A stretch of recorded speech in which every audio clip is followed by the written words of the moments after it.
Olá pessoal, como é que vocês estão? Me chamo Jailson Azevedo, sou professor de Geografia e hoje iremos estudar sobre a questão do meio ambiente, sustentabilidade e fontes de energia. Aqui eu quero trazer tão somente algumas considerações acerca do meio ambiente, tá certo? Um dos principais desafios, da atualidade é justamente garantir um pleno desenvolvimento, desenvolvimento sustentável, tá? Ou seja, um modelo de desenvolvimento que não venha agredir o meio ambiente e que venha trazer desenvolvimento sem comprometer as gerações futuras. Então, para assegurar essa sustentabilidade, não é difícil, mas às vezes vai de frente com os interesses do capital, tá certo? Que é justamente combater a pobreza, tá? E a enorme desigualdade social que existe na sociedade capitalista, tá certo? Garantindo então somente a oportunidade igual para todos. Parece até utopia, mas faz-se necessário adentrarmos nessa perspectiva, já que o nível de consumo, dos recursos naturais tem se atingido tais níveis, que tem se tornado insustentável. A Convenção, por exemplo, das Nações Unidas para a Mudança Climática, que ocorreu em 1992, ela estabeleceu justamente esse propósito, principalmente com os países que mais emitem gases do efeito estufa, como é o caso dos Estados Unidos e da China. Inclusive, eles não assinaram o protocolo de compromisso em reduzir. E o que é que eles definiam nesse protocolo? Estabelecia que esses países que mais emitissem gases de efeito estufa, tá certo? Eles teriam que reduzir essa emissão de uma forma mais drástica, tá certo? Em relação aos demais, embora a responsabilidade de cuidar do meio ambiente seja de todos nós. E aqui eu quero trazer, por meio desse planisfério, a questão da distribuição das megas diversidades que existe em nosso planeta. Aqui nós temos um planisfério sobre as zonas térmicas, onde nós vemos que essa faixa aqui, central, que é a zona intertropical, tá? Ela é a faixa que corresponde a uma megadiversidade. Quanto maior as latitudes, ou seja, quanto mais próximo dos polos, tá certo? Menor é a temperatura e menor também é a biodiversidade. Por quê? Porque lembremos que aqui é uma representação cartográfica do planeta Terra num plano, mas o nosso planeta ele tem uma inclinação, tá certo? E como ele é inclinado, o Sol ele bate com mais incidência em toda essa faixa aqui. Embora localizados em áreas de climas quentes e úmidos, com várias florestas e vária diversidade de fitogeográfica, tanto de fauna, flora e de espécies, tá? Concentra a maior parcela dessa megadiversidade, tá certo? Para explorá-la de uma forma sustentável, de sorte que não venham propor ou promover a extinção desses seres. Tá? Além de apresentar, esses países ocorrem geralmente dos países subdesenvolvidos ou pobres, tá certo?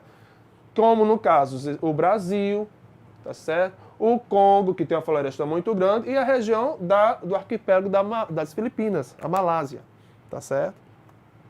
Esses países eles têm dificuldades de promover o seu desenvolvimento sem agredir o meio ambiente.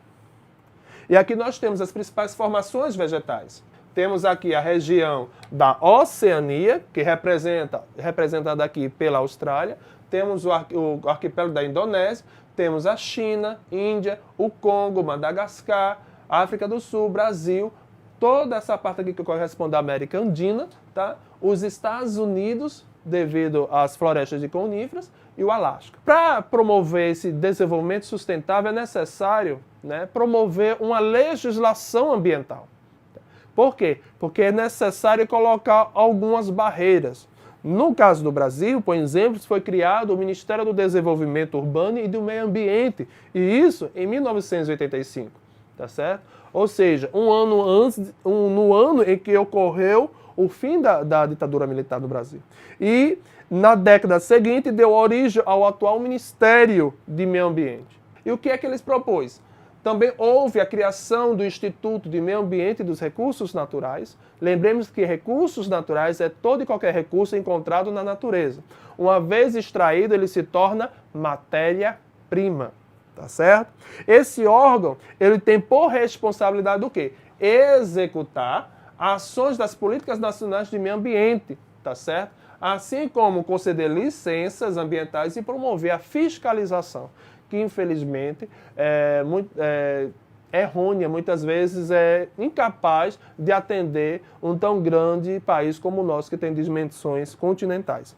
Em 2012, por exemplo, foi aprovado um novo código de ambiental, um novo Código Florestal Brasileiro. E esse novo código ele vai aperfeiçoar os métodos de fiscalização das áreas e de preservação permanente.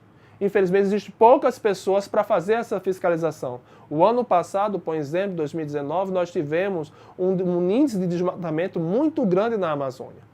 Cerca de 49 mil estádios de futebol. Ou seja, é quase o território do estado do Rio de Janeiro. E isso no ano. Então nós temos que ter cuidado com a Amazônia, com a Caatinga nordestina e demais biomas. Por quê? Porque é uma riqueza nossa. Tá certo? E para justamente promover isso, foi instaurado as unidades de conservação, que segundo o Ministério do Meio Ambiente, nós pegamos esse conceito, né, no site do Ministério do Meio Ambiente, ele diz que as unidades de conservação são espaços territoriais, tá certo? Incluindo seus recursos ambientais com características relevantes, que tem a função de assegurar representatividade de amostras significativas e ecologicamente viáveis de diferentes populações e habitats. Populações de plantas, de árvores no caso, e também da fauna, dos animais, tá certo?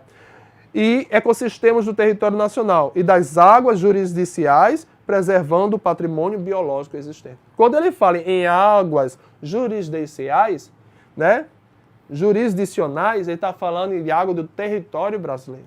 Lembremos que existe o mar, a questão da porção do mar brasileiro e o mar internacional, que corresponde à costa litorânea, tá?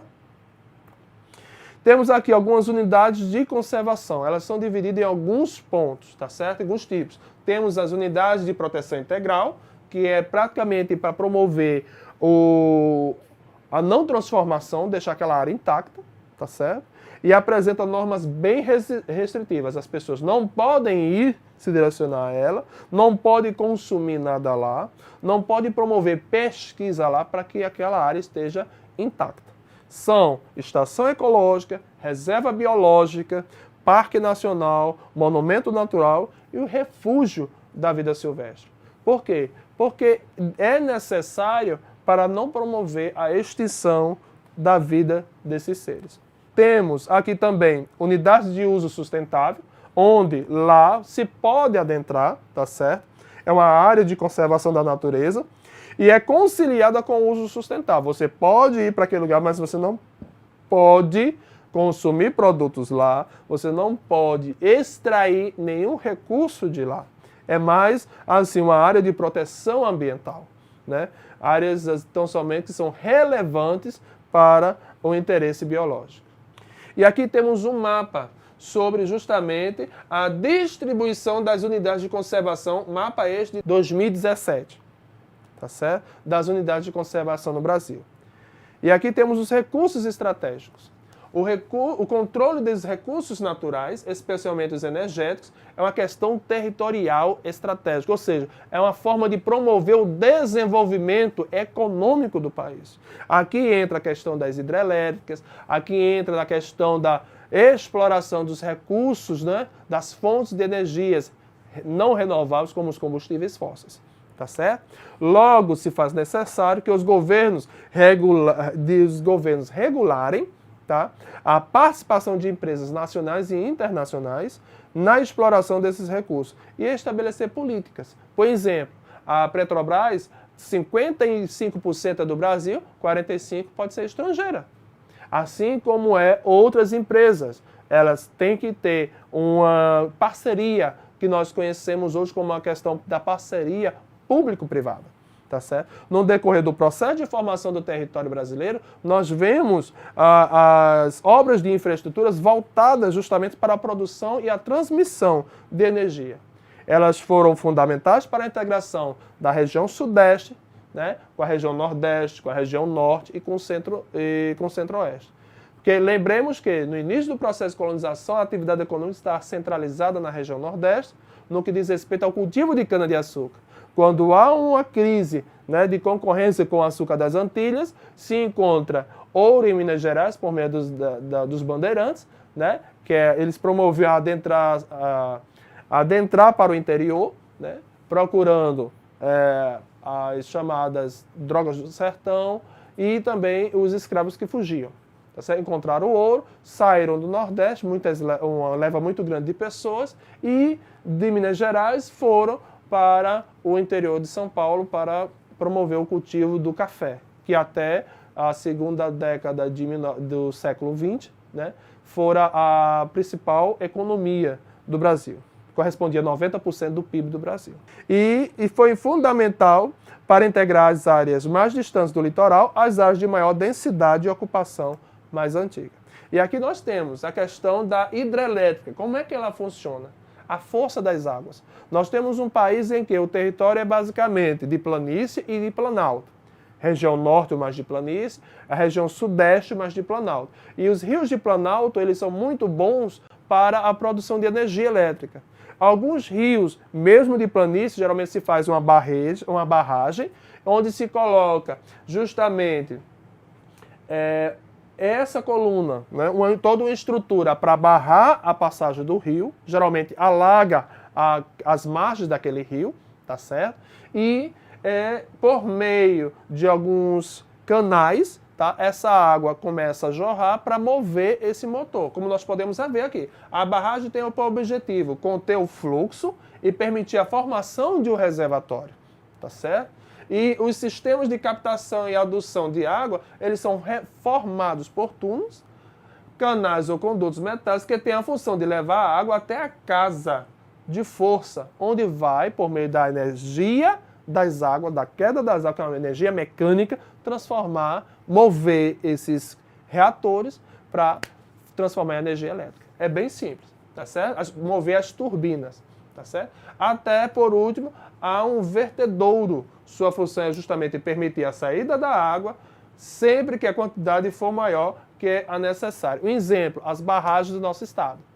Tem chovido, graças a Deus, muito em nosso estado, e algumas de nós ouvimos até falar, estão sangrando. Algumas delas têm justamente esses canais, túneis, para escoar o excesso, para não promover o rompimento da barragem. Tá? E aqui temos uma imagem da usina hidrelétrica de Itaipu, que é uma das maiores da América Latina. Lembre-se que isso aqui tudinho foi represado, por isso que essas áreas aqui foram inundadas. Anteriormente não era assim. Então, esse tipo de fonte de energia, ele promove um impacto muito grande no meio ambiente, porque toda uma fauna e uma flora se perde debaixo dessas águas. Tá certo? E aqui temos a questão dos combustíveis fósseis. O que são combustíveis fósseis? São combustíveis que são formados geologicamente devido à deposição de restos de animais e vegetais, tá certo? Que se transformam em humus, tá? Esses combustíveis são o gás natural, tá? O carvão mineral e o petróleo. E aqui nós temos o processo, né, da origem orgânica do gás natural e o beneficiamento da refinaria. Ele é extraído do subsolo, tá certo? Semelhante ao petróleo, tá certo? E ele é tão somente beneficiado na refinaria. E aqui temos a questão da origem do carvão mineral. Vimos o do gás natural, agora do carvão mineral, né? Deposição de restos de animais e vegetais, sedimentos da idade paleozoica, aí vem outro conhecimento, tá, sobre a questão das eras geológicas, que nós vemos geralmente isso no 6º ano, na formação das rochas, tá certo? E o minério ele se forma durante milhões e milhões de anos. Lembremos que, inclusive, o processo de erosão, tá, ele ocorre de uma forma bem lenta, milhões e milhões de anos, tá certo? E aqui nós temos o teor de carbono, tá? Começa o pântano, a água, e aqui nós vemos que o carvão mineral, ele já está formado e tão somente é necessário uma perfuração. Temos a bacia de Campos, né, que é no estado do Rio de Janeiro, e temos um aqui perto do Recife. Tá? E existe uma área também em potencial, só que não se explora devido ao risco ambiental muito grande, que é da região amazônica, já que 90% da Amazônia se encontra na bacia sedimentar. Petróleo só se encontra em bacias sedimentares, não em terreno cristalino. E aqui nós temos a questão de como perfura o petróleo. Temos uma plataforma de petróleo, de uma petroleira, e eles botam um duto até a rocha-mãe. Né? Isso aqui é o mar, 2.000 metros de água, imagina, de profundidade, vai para as regiões mais abissais, tá certo? Aí vem a plataforma, perfura abaixo da camada de sal para extrair o óleo, tá certo? Essas reservas estão localizadas geralmente de 5 a 7 mil quilômetros, ou melhor, 5 a 7 mil metros de profundidade. Por isso que existe um alto investimento em tecnologia na área petroquímica. Temos outra imagem, tá certo, para mostrar a questão de como se ocorre a exploração de petróleo na bacia de Campos. E aqui termina a nossa aula. Deus abençoe e continue em casa. Um abraço.